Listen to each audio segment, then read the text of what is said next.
When a sudden tragedy comes into an inventor's life, his eagerness to make a time travel turns into desperation to change the past.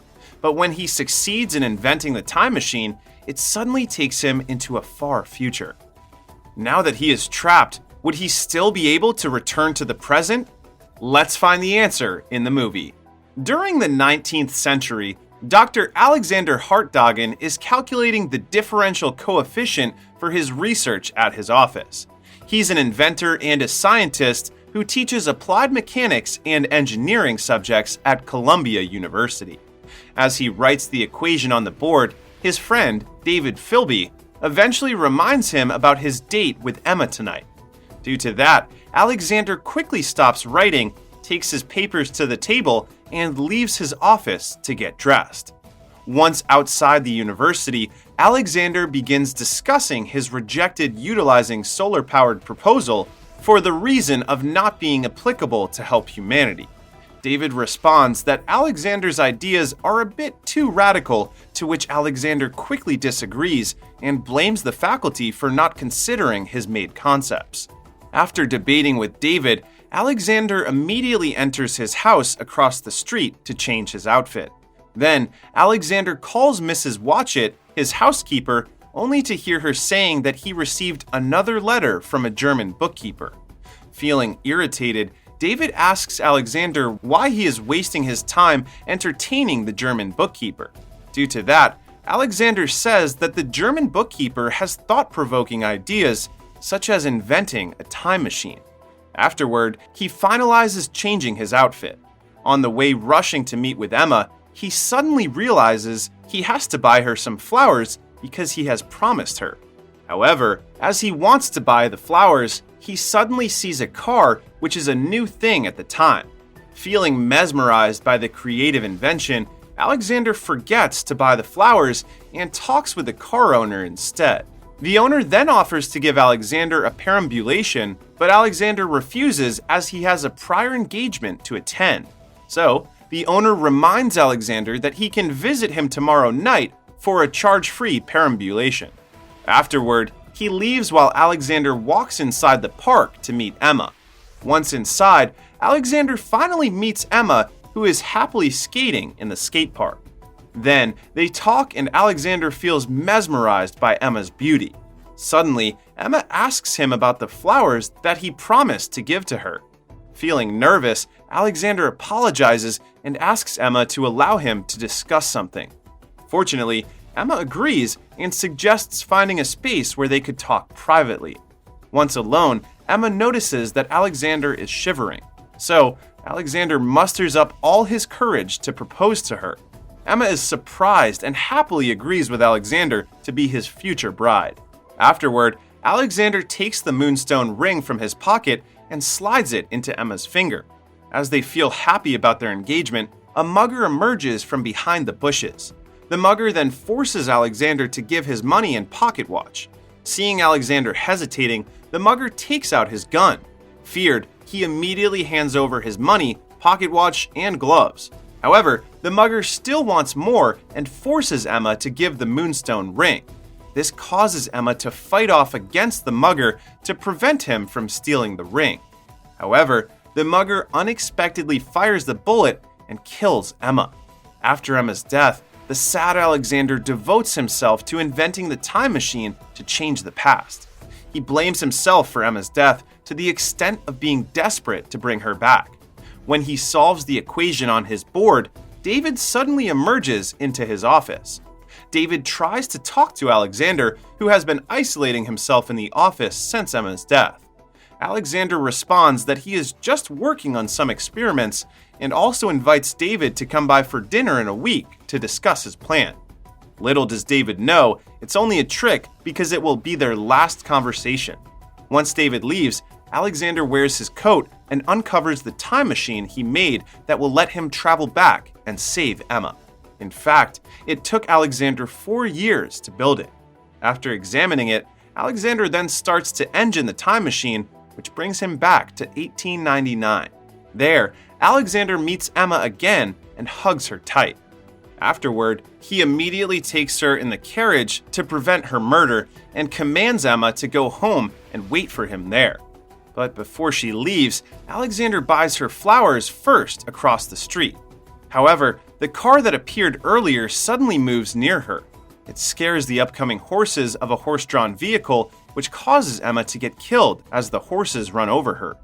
At this time, Alexander suddenly realizes that he cannot change the past however he tries, and attempting to redo the past will only result in Emma's unforeseen death.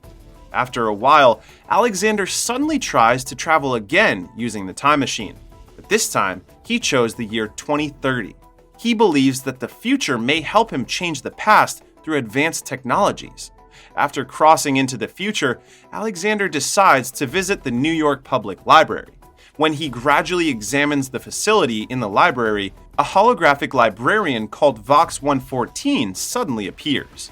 It calls Alexander's name and asks what he needs. Due to that, Alexander asks Vox 114 about the practical application of time travel. He also asks about the reason for a failed attempt to change the past. Rolling his eyes, the Vox 114 tells Alexander that no one can travel into the past. Failing to find an answer, Alexander then travels to 2037, where he is arrested under martial law. Confused, he asks the military officer what happened, only to find out the moon is falling. To make it more precise, the military officer says that the demolitions for the lunar colony destroyed the orbit. Because of that, it makes the Earth nearly uninhabitable as the moon begins to break up. After saying that, the military officers continue to arrest Alexander. However, they suddenly see the falling moon nearly approaching, causing them to let go of Alexander and run away. Due to that, Alexander takes the opportunity to return to his time machine. He then restarts it as soon as he sees the debris is about to fall, hoping to avoid it. However, the debris ominously strikes the engine and causes Alexander to pass out. As the time machine travels, Alexander tries awakening himself to stop it, but passes out again. What Alexander doesn't know is that the time machine takes him on August 27th, year 913,812, very far from the future. When Alexander is still unconscious, a young woman named Mara luckily finds him. She then aids his wounds and nurses him back to health. The following day, Alexander finally wakes up and gains consciousness. But then, he suddenly gets stunned as he finds himself in an unknown shelter. When Alexander examines the environment around him, he sees prepared garments. So, he wears the clothes and finds Mara's younger brother, Kalen, is waiting for him to wake up. Afterward, Alexander quickly follows him and discovers he is now in the far future. He gets stunned upon seeing the sides of the cliffs, full of their built shelters and the people living there. Now that the Earth has been restored, Alexander finds humanity returning to its prehistoric living. Suddenly, the people approach Alexander and ask him something by speaking the stone language. Confused, Alexander tells them he doesn't understand their words. Fortunately, Mara speaks English. She is one of the few Eloi who understands and still speaks the English language after the apocalypse. As Mara talks to Alexander in English, she orders him to have their discussion privately. Once alone, Alexander tells her that he's actually traveled here from the past through a time machine he built. So, instead of telling the truth, Mara informs the people that he has hit his head and is a wandering imbecile. Seeing people leaving, Alexander feels confused and asks Kalen what they are doing. So, Kalen tells him they're preparing for bedtime, and eventually Alexander follows them. Later at night, when Alexander and Kalen are talking, he learns these people are called Eloi. They are the people who survive after the apocalypse and live above the ground. Afterward, he tells Kalen about his life in the past until Mara orders Kalen to sleep. Due to that, Alexander stops talking and Kalen returns the pocket watch he is holding to Alexander. But instead of taking it, he gives the watch to Kalen. Since he can't sleep, Alexander then spends his night conversing with Mara before going to sleep. While sleeping, Alexander suddenly dreams of a terrifying jagged-toothed faced creature calling his name. Due to that, Alexander goes down the stairs only to discover that Kalen also dreams about it and he keeps saying Morlock. So Alexander informs Mara about this and learns that all Eloi people have the same vision. He asks Mara what Morlock means, but she refuses to tell him the answer. The following day, Alexander tours the place with Mara, finding stones that leave a trace of Manhattan. Alexander realizes that Mara must have learned English from these stones since they are engraved with English letters. While observing the area, Alexander gets questioned by Mara about why he traveled through time. So Alexander answers, saying he wants to solve his problem of why he can't change the past. She realizes that Alexander has lost someone, which caused him to redo the past. After this conversation, they go paddling to find Alexander's time machine. They eventually arrive at another place where people work to build windmills. Alexander then sees Carlin, who also works there. Thinking that he is here to work, Kalen takes his hands, but Mara tells him that she and Alexander are going to check his machine. So, Kalen sadly lets go of Alexander's hands and watches them walk away. Once the two arrive at the place, Alexander checks his time machine to see if it's still working. But then, Alexander suddenly hesitates about whether he should go or stay.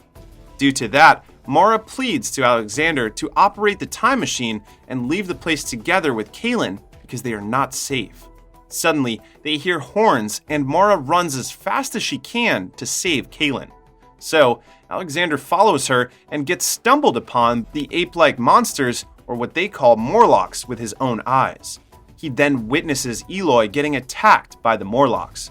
Due to that, he immediately runs away from it and saves Kalen from them. It turns out that the Morlocks often hunt the Eloi for food. They grab Eloi people and then drag them back to the ground. When Alexander and Kalen are fighting Morlocks, they suddenly hear Mara scream nearby. At the same time, another horn sounds and all Morlocks run away. Unfortunately, Mara already gets dragged underground by them. Therefore, Alexander asks Kalen to help him lead the way to Morlock's nest to save Mara. But Kalen thinks that it is impossible for them to save Mara back because Morlocks are powerful for them to defeat. Thinking that Eloi might be afraid to fight back, Alexander encourages him to fight the Morlocks with him. Later at night, Kalen finally decides to help Alexander and takes him to a cave where Vox 114 is located. Stunned, Alexander learns that it is actually the New York Public Library, which is now a cave. He also discovers that Vox 114 is still functional after the apocalypse. Alexander then asks it about what is happening and how it knows about the Morlocks. Eventually, Vox 114 reveals the truth, explaining that one Eloi managed to escape from the Morlocks and told it everything he experienced. Asked how to find Morlock's nest, it answers that it is located in the eastern jungle and he can find it by following the Morlock's smell. Hearing this, Alexander and Kalen go to find the location. It only takes them minutes before reaching Morlock's underground lair. But before entering, Alexander tells Kalen that he'll go alone and orders him to return to the village and light a fire so they can find their way home. After that, Alexander reaches the underground through a hole he saw in his nightmare. As he enters the hole, he is surprised to find that the Morlocks are collecting stainless steel objects to fortify their lair. After walking for a while, he sees some creepy equipment, and that is when he realizes how they deal with the Elois they captured. He continues to find Mara, but accidentally falls into a creek, and unfortunately, a Morlock catches him. As he gets thrown into an area where they lock the Eloi, Alexander finds Mara sitting in a cage. So he tries to talk to Mara, but her eyes only focus on the intelligent humanoid Morlock. Due to that, Alexander turns around only to see he is no one but the terrifying jagged toothed-faced creature he saw in his dream. But instead of hurting him, the creature introduces himself as Uber and tells him everything happened here. According to him, after the moon collapsed, the Morlocks managed to live underground and that the ones who survived above ground are the Eloi. The Morlocks are very organized as some are responsible for capturing Elois and some are in charge of everything like Uber himself. As Alexander listens, he also discovers that Morlocks decide to breed themselves into castes due to their failure to re-emerge in the sun. Therefore, some Elois they captured are used to reproduce, like Mara, and some become food. That's why there are barely old people above the ground. Hearing this, Alexander feels angry and questions Uber how he cannot consider the costs of human lives when killing Eloy. Uber gets pissed off and says that he actually should be thanked for teaching Morlock how to develop sustainably. Otherwise, they will eat all Eloys at one time. It turns out that Uber is extraordinarily intelligent and can even read people's minds. So in fact, he already knows who Alexander is and why he is here.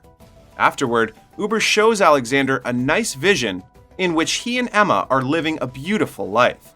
But after that, Uber reveals that this can never happen and he can never save his fiancée. He explains what drove Alexander to build the time machine is only because of Emma's death.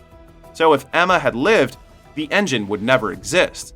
Technically, Uber makes Alexander realize that he cannot change Emma's fate because it is impossible due to the temporal paradox. Afterward, Uber shows Alexander his time machine. He orders him to return home because he already has an answer to his questions. Seeing this, Alexander speaks nothing and slowly walks toward the time machine and gets inside. But before he operates it, he suddenly pulls Uber inside the time machine. Uber tries to escape, but Alexander already activates the machine to time travel. Afterward, they start fighting in the time machine.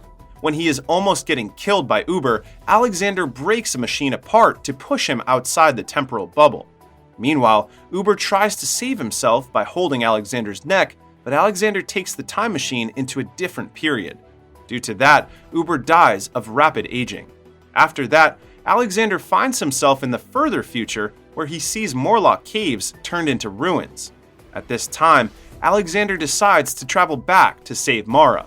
But before they leave Morlock's underground lair, Alexander changes the future in his time machine. Afterward, he grabs Mara's hands to escape before the time distortion explodes. Finally, Alexander's plan works out as the Morlocks perish in the explosion, but the time machine is destroyed in the process. Now that the Eloy are safe from Morlocks, Alexander begins his new life with Mara and the Eloy in the far future. Meanwhile, Vox 114 is finally out of the cave and teaching the Eloy children to learn knowledge. Since it has access to everything, he uses it to educate the Eloy in building their new future. On the other hand, in 1903, Mrs. Watchett shows Alexander's laboratory to David while telling him that Alexander has been gone for a week. But Mrs. Watchett has no idea where Alexander went, and there is a possibility that she may leave Alexander's house because he is already gone. Meanwhile, David tells Mrs. Watchett he is glad Alexander disappeared because he may finally have gone to a place where he can be happy and find peace.